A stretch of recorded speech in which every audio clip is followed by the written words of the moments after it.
علامہ برکاتی صاحب، بحیثیت سپہ سالار حضرت ابو عبیدہ بن الجراح کے کیا شان ہے، کیا کارنامے ہیں، کیسی کیسی عظیم فتوحات آپ کو حاصل ہوئیں؟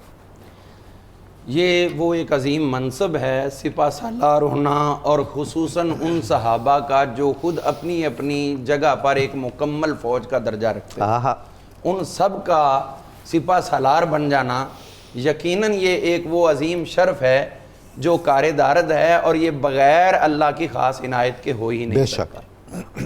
حضرت ابو عبیدہ بن جراح رضی اللہ عنہ کی جہادی زندگی کا اگر اندازہ کریں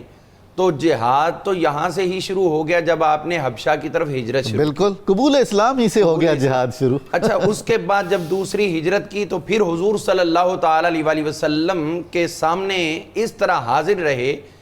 کہ بدر کا وہ معاملہ کسے یاد نہیں ہے کہ جب حضور علیہ السلام تشریف فرما تھے تو ایک سر اٹھایا ہوا لمبے بالوں سے پکڑا ہوا اور لا کر حضور کی خدمت میں رکھ دیا۔ آپ نے فرمایا یہ کس کا سر ہے؟ تو فرمایا یہ میرے والد کا سر ہے۔ کیسے؟ تو عرض کی حضور یہ بدر میں کفار کی طرف سے آیا، تو میں اس بات کی عملی تفسیر ہوں کہ آپ سے بڑھ کے مجھے کوئی بھی محبوب نہیں، کمال ہو گئی۔ اور اتنا بڑا حوصلہ، اور پھر اس حوصلے کو بروئے کار لاتے ہوئے عمل کر دینا خود، اور پھر اس سے بڑی بات کہ خود سر اٹھا کر لا کر حضور کے قدموں میں رکھ دینا، یہ اس بات کا ثبوت ہے کہ اللہ تعالیٰ نے ان کو جو جذبہ، ہمت اور جرت اور شجاعت عطا کی تھی، وہ تمام کے تمام جواہر پارے وہ قدم مصطفیٰ پہ نثار کر رہے تھے۔ حضرت ابو عبیدہ بن جراح رضی اللہ عنہ وہ عظیم درجہ رکھنے والے ہیں کہ جن کو اگر دیکھیں تو حضرت ابوبکر صدیق رضی اللہ نے حضرت عمر کے ساتھ نام ریکمینڈ کیا کہ اگر تم خلیفہ بنانا چاہتے ہو تو حضرت عمر اور اس کے بعد یہ ابو عبیدہ بن جراح ہیں، انہیں بنا لیا جائے۔ یہ نگاہ ابوبکر صدیق میں ان کا درجہ تھا۔ اور پھر جب حضرت عمر فاروق رضی اللہ عنہ اپنے دور حکومت میں شام کے اندر گئے اور وہاں پر وہ امراض پھیلے، وبا پھوٹی طاعون کی، تو اس وقت حضرت عمر فاروق نے کہا کہ اگر اس مرض سے میں مر جاؤں تو میرے بعد خلیفہ جو ہے ابو عبیدہ بن جراح کو بنایا جائے۔ یعنی نگاہ فاروقی میں بھی اور نگاہ صدیقی میں بھی ان کا درجہ یہ تھا کہ آپ اس امت کے خلیفہ بننے کی مکمل اہلیت رکھتے ہیں۔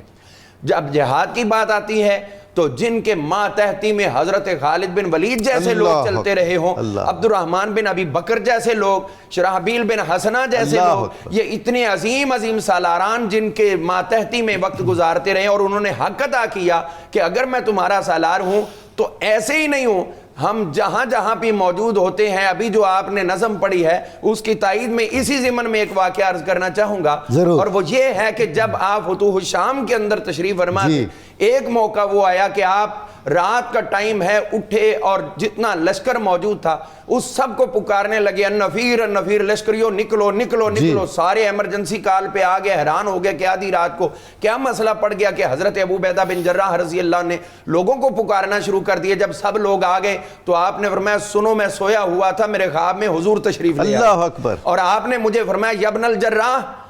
اے ابن جراح، جراح کے بیٹے۔ اب وہ اپنے نام کے ساتھ ابو عبیدہ بن جراح نہ لکھے تو اور کیا لکھے؟ تو حضور نے مجھے فرمایا یا ابن الجراح انت تنام عن نصرت القوم الکرام، آپ سو رہے ہو اپنی قوم کی مدد سے۔ آپ نے فرمایا فقم ہو والحق بشام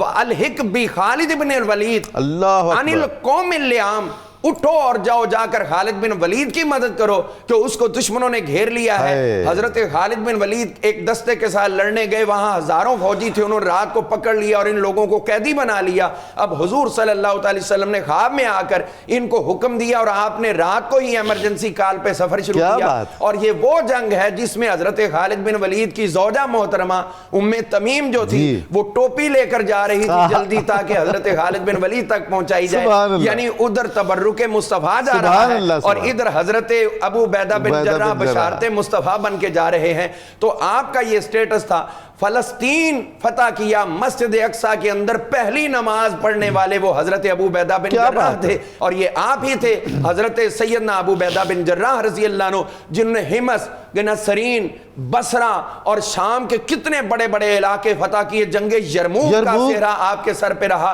اور اتنے بڑے سالار تھے آپ، اتنے بڑے سالار تھے کہ حضرت سیدنا عمر فاروق رضی اللہ عنہ جب سیف اللہ کو اس منصب سے ہٹایا تو نگاہ آپ کی پڑی ہے تو ابو عبیدہ بن جراح کی کی، کمال۔ اور پھر آپ اتنے بڑے سٹیٹس کے حامل تھے کہ خالد بن ولید آپ کی ماتحتی میں جنگ کرتے ہوئے فخر محسوس کرتے ہیں کہ حضور علیہ السلام نے جن کو اس امت کا امین قرار دیا ہے، ہم آج ان کی امانت بن کر دشمن کے ساتھ سبحان اللہ، سبحان اللہ۔